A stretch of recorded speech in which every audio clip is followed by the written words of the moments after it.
शगुफ्ता यास्मीन। और आज जो है आप कह रहे होंगे कि लोकेशन चेंज हो चुकी है, पीछे का बैकग्राउंड बिल्कुल चेंज है। मैं अपने स्टूडियो में मौजूद नहीं हूँ और मैं मिलने आई हूँ डॉक्टर हिना से, जो कि गायनाकोलॉजिस्ट हैं।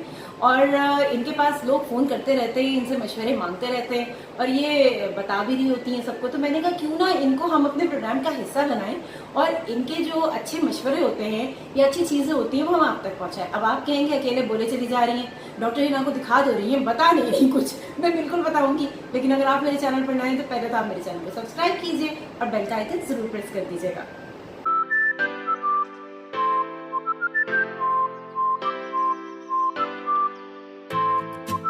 Welcome to my channel painless TV. जी हाँ, पेनलेस टीवी पे एक नया एडिशन डॉक्टर हिना का, क्योंकि जिस सेगमेंट में आपका हमारा साथ है वो है doctor.com और इसमें मैं आज डॉक्टर हिना से बात करूंगी गायनाकोलॉजी के हवाले से, क्योंकि इनकी एक्सपर्टीज गायनाकोलॉजी में है। और जो पहली चीज मैं समझती हूँ, पहले तो मैं सलाम कर लूँ फिर आगे बात करूंगी। आप लोग कैसी है बोलने जा रही है। अस्सलाम वालेकुम doctor Hina, thank you so much, आपने मुझे अपना टाइम दिया। और यहाँ पे मैं आपको बता दूं कि डॉक्टर हिना मसरूफ होती हैं, लेकिन मेरी रिक्वेस्ट पे इन्होंने मुझे टाइम दिया है, क्योंकि मेरी कोशिश ये होती है कि सारे उस तरह के शोज़ आप तक पहुँचाए जाएं जिसमें लोगों को फ़ायदा। अच्छा, गायनी के हवाले से ना बड़ी कन्फ्यूजन है। आज जो हम बात करेंगे वो हम करेंगे पर्सनल हाइजीन पर। तो पहले तो जो जितनी भी हमारी ख़वातीन हैं देखने वाली, उनको ज़रूर ये बताइए कि पर्सनल हाइजीन इनफेक्ट है क्या। फ़र्स्ट ऑफ़ ऑल हाइजीन जो है वो बेसिक चाहे हमारी ख़वातीन हों या मर्द हों या बच्चे हों, हाइजीन सबके हवाले से बहुत इम्पॉर्टेंट होती है। हाइजीन से हम बहुत सारी डिजीज़ को, बहुत सारे इन्फेक्शंस को प्रिवेंट कर सकते हैं। नॉट ओनली प्रिवेंट कर सकते हैं, उनकी ट्रीटमेंट में भी हमें बहुत फ़ायदा होता है अगर हम हाइजीन का ख्याल रखें तो। और जिसमें आप अगर बचपन से ही बच्चों को सिखाएं, स्पेशली लड़कियों को, इवन लड़कों को भी, कि जिसमें प्रॉपरली नहाना है, बालों को कैसे धोना है और हाथ धोने हैं, खाने से पहले हाथ धोने हैं, खाने के बाद हाथ धोने हैं, वॉशरूम से वापस आने के बाद हाथ प्रॉपरली सोप से धोने हैं। और इसमें आपके नेल्स कटे हुए होने चाहिए और नेल्स को किस तरह से क्लीन रखना है, these are very important things, क्योंकि आपके 80% जरासीम जो है वो आपके नेल्स के ज़रिए स्प्रेड हो रहे होते हैं। तो इसलिए आपके अपने हाथों की सफाई बहुत इंपॉर्टेंट है और आपके पूरे जिस्म की सफाई बहुत ज़्यादा इंपॉर्टेंट है।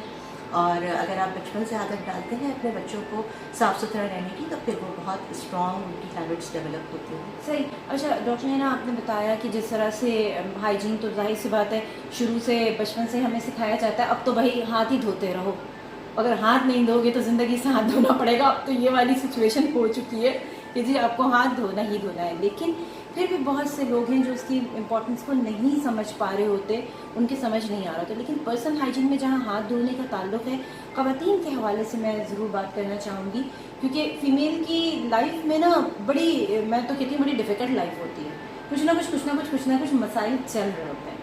और लाइक फॉर एग्ज़ाम्पल जो पहला मसला लड़कियों के लिए होता है और जो नई नई बड़ी हुई होती हैं, और उसके अलावा भी जो ख़वातीन हैं, जिस तरह जब पीरियड्स का टाइम होता है उस टाइम पर हाइजीन का ख्याल कैसे रखा जाए। लोग कहते हैं ये तो एक चीज़ है, अब हाइजीन क्या करें इसके अंदर। सबसे ज़्यादा इम्पॉर्टेंट चीज़ इसमें ये है कि अंडर गारमेंट्स जो हैं कुछ ख़वातीन बहुत टाइट पहन लेती हैं, जिसकी वजह से बहुत ज़्यादा प्रॉब्लम होती है।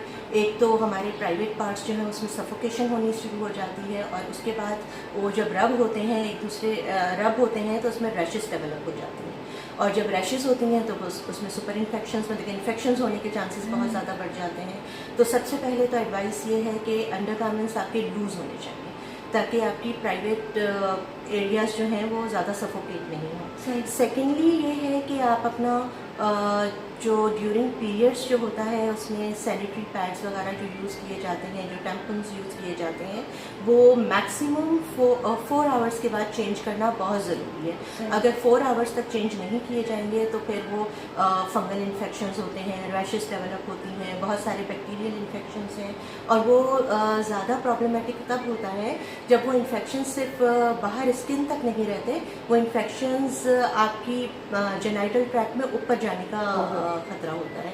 अच्छा। तो आपके मतलब कि यूट्रस तक, जो कि बच्चेदानी जिसको हम कहते हैं, वहाँ तक जा सकते हैं इन्फेक्शंस। और उसको प्रिवेंट करने के लिए आपको बाहर से ही इन्फेक्शन को प्रिवेंट करना होगा। आप अपनी सफाई का बहुत ज़्यादा ख्याल रखें, आप प्रॉपर्ली वॉश करें उस एरिया को, और बस आप सिर्फ अगर पानी से भी वॉश कर लें तो इट्स मोर देन इनफ। आपको वहाँ पे सोप्स यूज़ करने की ज़रूरत नहीं है, कोई एंटीसेप्टिक्स यूज़ करने की ज़रूरत नहीं है। आप प्रॉपर्ली अगर उसको पानी से भी वॉश कर लें तो इट्स मोर देन इनफ। और नीट एंड क्लीन रहना of course is very important, और कपड़े और specially under garments and tampons and the sanitary pads change करना बहुत इंपॉर्टेंट है। सही। और कुछ ख़वातीन होती हैं जो कि सैनिटरी पैड्स अफोर्ड नहीं कर सकती, तो वो घर में बनाती हैं। हाँ। तो उसके लिए ये है कि आप उसको डिस्पोजेबल रखें तो ज़्यादा अच्छा है, क्योंकि आप अगर उसको बार बार धो के यूज़ करेंगे तो इन्फेक्शन के चांसेस और ज़्यादा बढ़ेंगे। बिल्कुल तो सही बात है। बेहतर ये है कि उसको आप यूज़ करें और उसको फिर डिस्कार्ड कर दें, डोंट यूज़ इट। सही, बिल्कुल सही। देखिए ये दोनों तरीके से डॉक्टर हिना आपको बता रही हैं कि अगर, क्योंकि एक अफोर्डेबिलिटी का भी मसला होता है, बहुत शदीद वो एक प्रॉब्लम है जो कि ख़वातीन अफोर्ड नहीं कर पा रही होती हैं, तो आप यूज़ करें लेकिन थ्रो इट अवे, उसको आप दोबारा इस्तेमाल करें और साफ़ सुथरा यूज़ करें। कपड़ा कोई पहले से यूज़ हुआ कपड़ा यूज़ ना करें, नया कपड़ा यूज़ करें। अपने हाथों को अच्छी तरह से धोएं बनाने से पहले, ताकि किसी किस्म का भी कोई कंटामिनेशन नहीं हो सके उसमें। आपको मुझे एक बात बताइए, अगर हाइजीन का ख्याल ख़वातीन ना रखें, जिस तरह पूरा हमने अभी डिस्कशन किया, क्या बीमारियां या क्या प्रॉब्लम्स हो सकती हैं? प्रॉब्लम्स ये हो सकती हैं कि starting with rashes on the skin, मतलब कि रैशेस हो सकती हैं स्किन के ऊपर रबिंग की वजह से। उसके ऊपर फिर इन्फेक्शंस हो सकते हैं, जिसमें मोस्ट कॉमन फंगल इन्फेक्शंस होते हैं और बैक्टीरियल इन्फेक्शंस होते हैं। कुछ किस्म के वायरल इन्फेक्शंस भी होते हैं, लेकिन वो थोड़े से कम होते हैं। और फिर वो इन्फेक्शंस जो हैं वो जेनिटल ट्रैक्ट में ऊपर जा सकते हैं थ्रू वजाइनल एंट्रेंस, और फिर वो ऊपर जाके बच्चेदानी तक जा सकते हैं, और बच्चेदानी में इन्फ्लेमेशन हो सकती है, इन्फेक्शन हो सकता है। फिर बच्चेदानी की दोनों तरफ ट्यूब्स होती हैं जो कि ओवरी की तरफ जारी होती हैं, तो ट्यूब्स में इन्फेक्शन अगर चला जाए तो ट्यूब्स ब्लॉक हो सकती हैं, और ब्लॉक होने की वजह से फिर आगे जाके इनफर्टिलिटी हो सकती है ख़वातीन में। तो this is really dangerous and very, I mean, सबसे ज़्यादा ख़तरनाक कॉम्प्लिकेशन यही है। तो जस्ट टू अवॉइड दैट आपको अपनी बेसिक अगर ख्याल रख लें थोड़ा सा, तो आई थिंक कि इस वजह से एटलीस्ट ये इशू नहीं हो सकता, नहीं होना चाहिए। सही, मतलब कोई और रीज़न है तो है, लेकिन अपने तौर पर ख्याल रखना बहुत ज़रूरी है, और हेल्दी रहना हम सबके लिए बहुत ज़रूरी है। खातून पे जब बात आती है ना, तो डॉक्टर हिना मैं ज़ोर इसलिए देती हूँ क्योंकि उसको पूरा घर देखना है, बच्चे भी उसको देखने हैं, हस्बैंड भी उसको देखना है, खाना भी उसने पकाना है, और सोने पे सुहागा हो जाए अगर वो नौकरी कर रही हो तो वो भी उसको देखनी है। तो ये सारी चीज़ें जो हैं उसका आपको ख्याल रखना पड़ेगा। मैं हाइजीन के हवाले से बात करना चाहूँगी। स्पेशली फीमेल पेशेंट्स में जो बहुत आती हैं मेरे पास, वो बहुत ज़्यादा वजाइनल वॉशेस यूज़ करती हैं। हाँ, वजाइनल वॉशेस यूज़ कर सकते हैं आप, कोई बहुत सारी अच्छी कंपनीज हैं, फार्मास्यूटिकल कंपनीज जो कि बना रही हैं उनको, और आप यूज़ कर सकते हैं वजाइनल वॉशेस, लेकिन उनका बहुत ज़्यादा फ्रीक्वेंट यूज़ नहीं होना चाहिए। अगर बहुत ज़्यादा आप फ्रीक्वेंटली यूज़ करेंगी तो वो आपके जो नॉर्मल फ्लोरा होता है वजाइना का, आई मीन कुछ होते हैं बैक्टीरियाज होते हैं, कुछ गुड बैक्टीरिया होते हैं और बैड बैक्टीरियाज होते हैं।